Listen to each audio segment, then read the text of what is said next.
Hey everybody, welcome to DadsDen of Pop Culture. This year I decided that in memory of Elvis Presley, I was going to do a video to, in honor of his birth and a video in memory of his death. In January, I did a video review on Viva Las Vegas. For August, I'm doing a review of Blue Hawaii. These are probably my two favorite Elvis films. You just can't escape or understand American pop culture without having at least some understanding of Elvis Presley and what he brought to the landscape of American entertainment. And in a movie like this, you get some comedy, you get music, you get a travelogue of Hawaii. And Hawaii, this film was put out in 1961, was a huge tourist destination. There was a lot of interest in the state of Hawaii. This movie was released in 1961, just a couple years after Hawaii is admitted into the United States as our 50th state. So there was a lot of interest in Hawaii, and of course, by tourists. They want to go see the beaches, etc. It was a hot place to visit. And so Elvis Presley, 1961, makes Blue Hawaii, kind of falls in love with the state. Well, anyways, let's take a look at this movie. We'll do a quick run through of the film, talk about some of the themes, a little commentary. Okay, there will be spoilers, but I don't know, at this point, a light comedy musical, I'll put the spoiler sign up just in case, but I don't know that any of the spoilers here are going to be too shocking for anybody or would ruin the experience for them if they haven't seen the film. So, Paramount Pictures presents Elvis Presley, the king of rock and roll, and honestly, a better actor than I think he was often given credit for. I mean, look, he was primarily acting in, little musicals, rock and roll musicals, but he did some somewhat more challenging roles, and I think he always did a good job projecting a certain amount of authenticity with whatever character he was playing, even though every character he was playing was a little bit of a fantasy version of Elvis Presley. Then, of course, we're talking about Blue Hawaii, and you could already see the travelogue element in the movie with the beginning. You see the beach, you have the waves rolling through, you have Elvis singing Blue Hawaii. And it just, a lot of the film shows off just how beautiful the islands are. Of course, it's in color. It's a big deal back then, all this kind of stuff. Pretty good cast in this one. I want to specifically talk about Angela Lansbury. Now, a lot of you younger folks, if you're actually watching this channel at all, might know her from Murder, She Wrote, because Murder, She Wrote has really kind of blown up recently in popularity. My daughter is a regular watcher of it now, and she is fantastic in this movie. Joan Blackman plays Miley Duvall, who's going to be Elvis's love interest in this one. She did a couple movies with Elvis. Was in a Jerry Lewis flick. Did some TV. Nancy Walters is going to play Abigail Prentice, a teacher who's there for a tour of the islands with some students. Again, she was a model initially. She did a few movies. She eventually became an evangelical minister living in Las Vegas. There's another Elvis connection for you.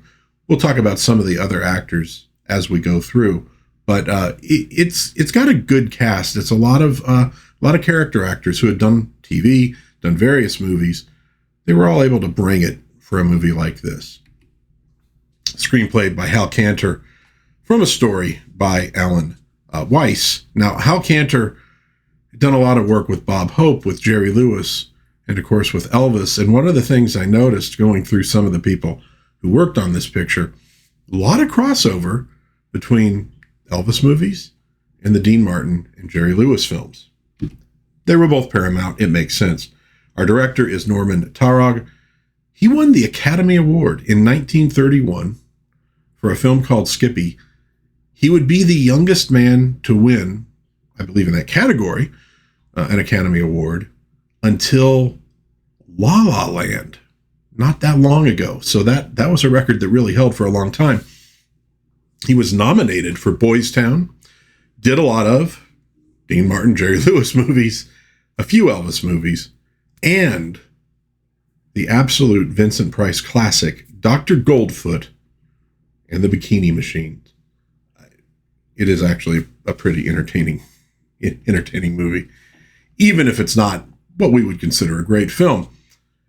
So, as we saw that credit, though, with Norman Taurog, we saw a car driving very quickly through the countryside, and then we're going to see that car moving into Honolulu, so we do get to see some pretty cool shots of what Honolulu looked like back in 1961.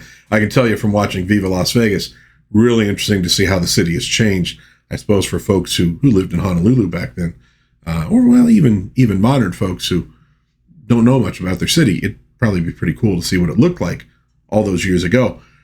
But she is racing to the airport because Chadwick Gates, Chad to his friends, has just returned from the U.S. Army. And here we see him kissing a stewardess on the plane while Miley Duvall is waiting for him because he's a little bit of a rogue. He's trying to make her jealous. It's a little bit of a prank, and it worked. Pretty PO'd at him, but she manages to forgive him because he's such a charismatic rogue. But it's not a bad little opening. You go in through obviously the song and the credits, and then her driving and getting to the airport. It gives you a little idea of the tone of the film. It's going to be a light comedy. We're going to get some music here in just a moment. And these initial scenes, this initial opening stuff gives you a little insight into these characters. Now, of course, they're not super complex characters because this is not a super deep, complex movie, but still, you get the idea. So, like I said, they do manage to make up, and then they are going to head off to, she thinks to his home. But as they're driving, he kind of says, nope, I'm not going home yet. I can't deal with that. We're going to my shack on the beach. He is just happy to be home. And of course, we get a song along the way. It would be Almost Always True, where he's singing to Miley about how he was almost always true to her while he was over in Europe serving in the Army. Of course, Elvis had served in the Army just recently as well. A little autobiographical, perhaps. At any rate, fun little song, and you can see from his face there, he's goofing around singing it. So again, it's a fun, light opening to the thing. Well, he gets to the shack. Of course, Miley's like, you got to go home. And he's like, look, when I get home, parents are going to be on me about working for, the company Dad works for, the great Southern Hawaiian Fruit Company, and I ain't ready for all that. And he says, listen, man, I want to find my own way. I don't want to just have something handed to me. So it's not just a kid being rebellious or something. It's a man who wants to stand on his own 2 feet. And that's really a big part of this movie. Now, one of the things I really like about Blue Hawaii is that it has such a nice sort of leisurely approach. It is not super fast-paced by any means. And I think when you couple that with all the beautiful Hawaiian scenery that you get in it, I think it captures that sort of Hawaiian vibe really nicely. When people think of Hawaii, I think it's something sort of laid back and beautiful, and the ocean and the breezes and all that kind of stuff. And I think they present it very well in this film. And of course, while he's there, we're going to get to meet his circle of friends. Of course, they're musicians. They'd have to be. It's an Elvis movie. We also get to meet their little dog. It's I think a corgi, if I remember correctly. But we get to visit a little bit with Chad and with Miley and sort of get a better understanding of who they are. We get another musical number here, No More.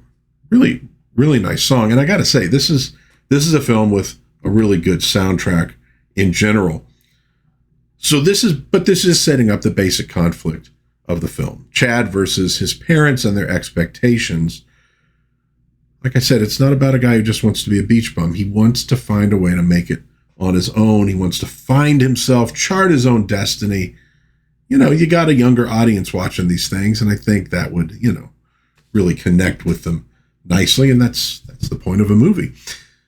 So our first complication comes when Chad's father, played by Roland Winters, great character actor, did lots of TV. He was actually, after Sidney Toler passed away, he took over and did 4 or 5 Charlie Chan films.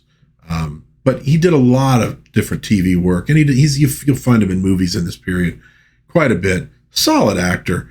Well, he shows up at the tourist agency. I guess it's actually a tour agency that Miley works at, and says, look, I know Chad's been home for a few days. I want him to come home. If he doesn't care about me, he should at least have some consideration for his mother. She's going to be extremely hurt if she finds out that he's in Hawaii and hasn't come to see her yet.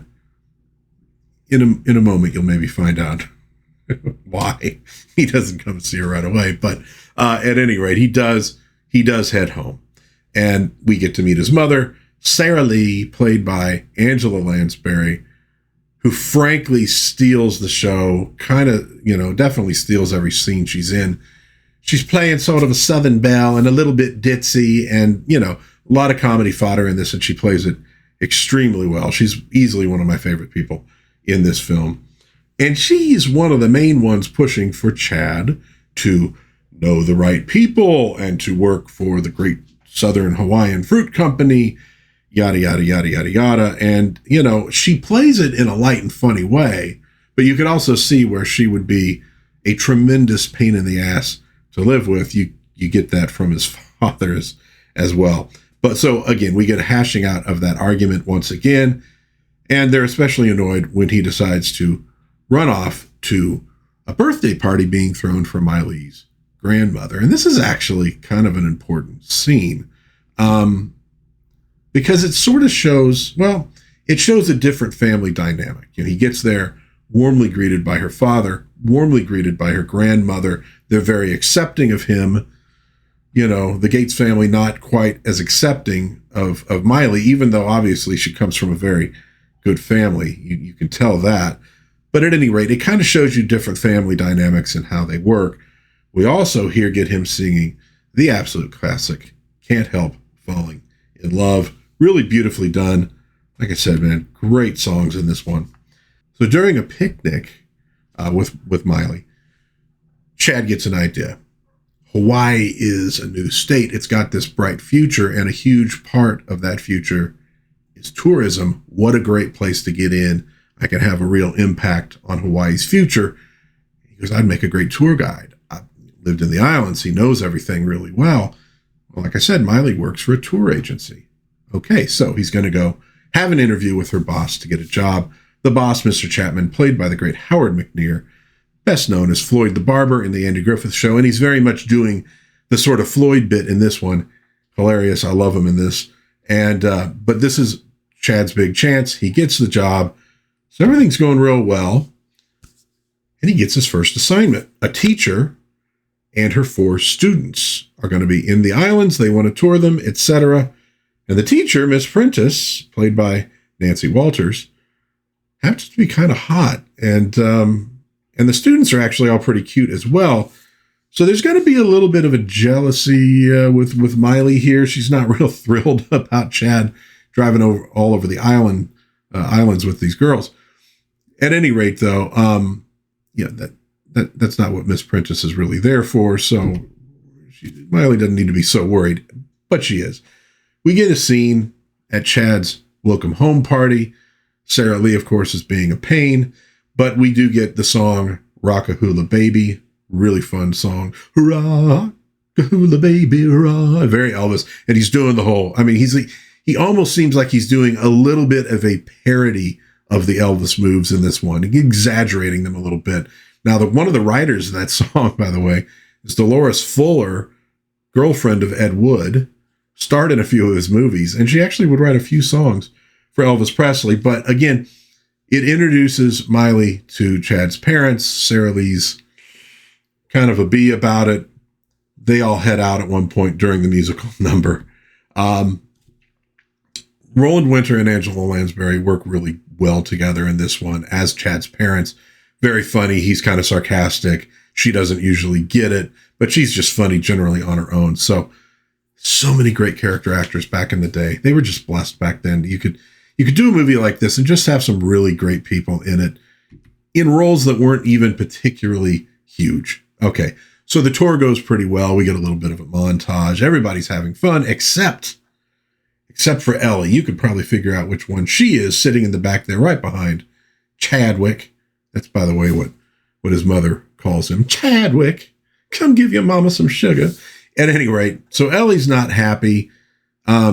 She's a kid with some problems, and she's kind of acting them out here, behaving like a little turd to everybody.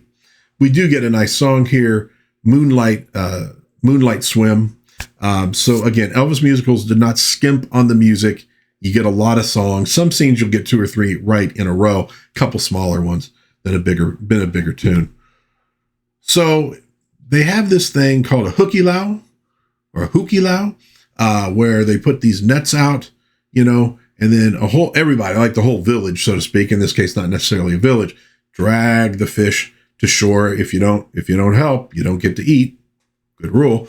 And then there's a big fish fry. So everybody's having fun. It's kind of a nighttime beach thing, Beach movies were big, right, at the time. Elvis didn't do Frankie and Annette type beach movies, but you could kind of put this generally in that realm of the beach movie. Ellie makes a move on Chad, and he quickly rebuffs her. He's not interested in her. He's very true to Miley, to be honest with you. But especially, she's like 16 years old, so he's like, no, not happening. We get a couple numbers in this one, 3 of them, just like I was talking about. We get the romantic Ku'uipo, we get the funny Ito Eats, and we get the more up-tempo Slice and Sand, and that's what you see right there. Almost looks like maybe he's hitting the karate pose there a little bit. All right. Well, like I said, the tour is going pretty good until one night. They're all in a lounge. And by the way, is there some love blooming there? Now, the man there is Jack. That is the boss of Chad's father, the guy in charge of the Great Southern Hawaii Fruit Company. And it looks like maybe him and Miss Prentice are getting a little bit closer. He's a good guy, I approve. But at any rate, and love is definitely an underlying theme in this, love of kid for parents, love of parents for kids. But, sometimes that gets a little bit hairy. Love, people seeking it, people not getting it. You get the idea.